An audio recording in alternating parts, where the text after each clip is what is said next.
So I'd like to share with you my personal and our practice's experience on how we've been able to use the IRIS registry in an attempt to improve our practice quality.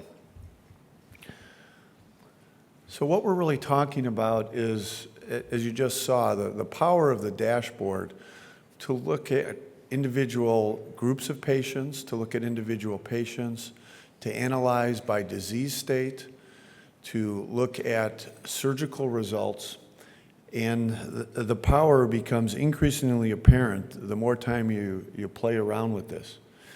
And what it's going to allow us to do, I happen to practice in a large group, so we're going to be able to compare physician to physician. We're going to be able to look at a variety of disease states. So this is just one example. Now this is not our practice, but rather these are the codes for the repair of retinal detachment. So this is more of a big data approach, but you can see the power here. We have data now in IRIS on 12,581 patients that have undergone vitrectomy for retinal detachment.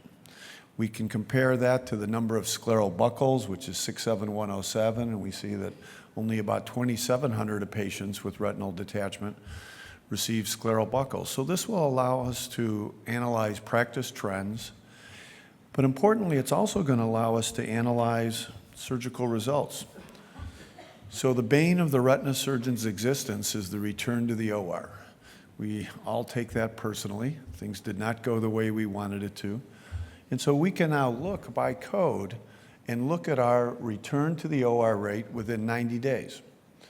Now we can do a lot of other things here. We could look at what our postoperative vision is, what additional procedures were performed within that time.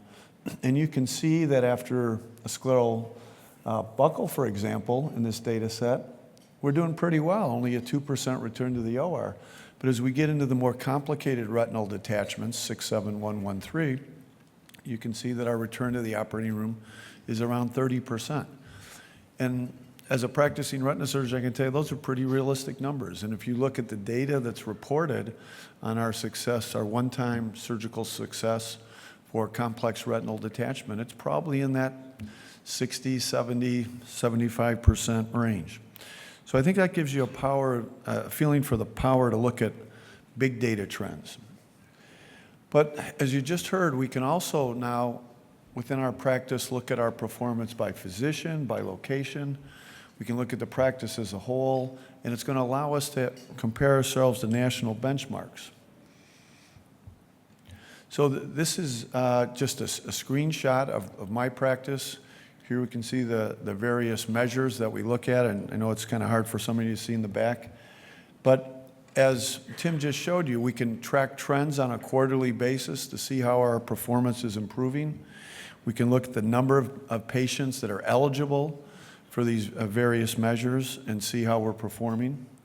And then we can see if we're getting better or getting worse. So we have a monthly meeting with our account manager at FigMD in which we go over this data. We look and he tries to identify for us where we're not performing as well as we should. And then we can take that information back to my partners and say, this is where we need to do a better job. So now what I'd like to do is ask Tim to take over, and he's actually going to pull up my practice's data. There we go. So the first slide here you're going to see is, and this is in real time. So these are all the measures that are available that our practice uses. So green is good, we're doing okay. Red is bad, it means we're outside a 10% range. And yellow, we're kind of doing okay, but we can obviously improve. So now we're going to go to 4 of the more common ones that we look at. And you can see here, again, I know it's hard to read. The top is diabetic retinopathy, documentation or macular edema. Beneath that is communication with the primary physician. So you can see we're not doing really as good a job as we should be in that particular category, but in the others we seem to be doing all right. The 2 bottom ones are two new measures that the Academy just got in, and that's exudative age-related AMD with loss of visual acuity. Remember, we can measure visual acuity now. We're just not checking boxes. We can actually determine what impact our therapies are having on patients. And here we see the one below, QIM14, is diabetic macular edema, loss of visual acuity. So this is across our entire group. And then we can say, all right, why are we, under measure 3, why are we not where we need to be? So then we can look at individuals. Before that, we can track our progress over time in that. You can see that we were actually worse, and now we're picking it up. You can see as the curves converge, blue is the benchmark, gray is our performance. And so we actually are getting better. So this gives us actionable information. It changes our performance. Next. So those are the 4, and now we can drill down and we can try and find out who the knucklehead is that's holding us back. And there he is. So as I look at my performance, and this is as of today, as of right now, I can see that I'm doing okay on measure 2. I'm not doing very well on communicating. I got to think my wife had something to do with this.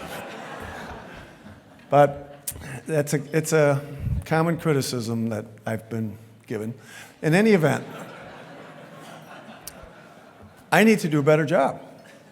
I must become a better communicator to the people that are sending patients to me. And you can see that I'm doing okay in some of the other categories. But that's the beauty of this, is that we can look at individual performance, we can look at practice performance, we can track our trends, and not only can we find out when we're doing better, we can find out when we're doing worse. I've had the experience over the years of people calling me up and saying, you know, I never get letters from you guys anymore. And, you know, sometimes we take our referral doctors for granted. And so I think it is apparent just how you're going to be able to use this data to change the way you practice. And I really believe it's going to make us all better doctors. Thank you.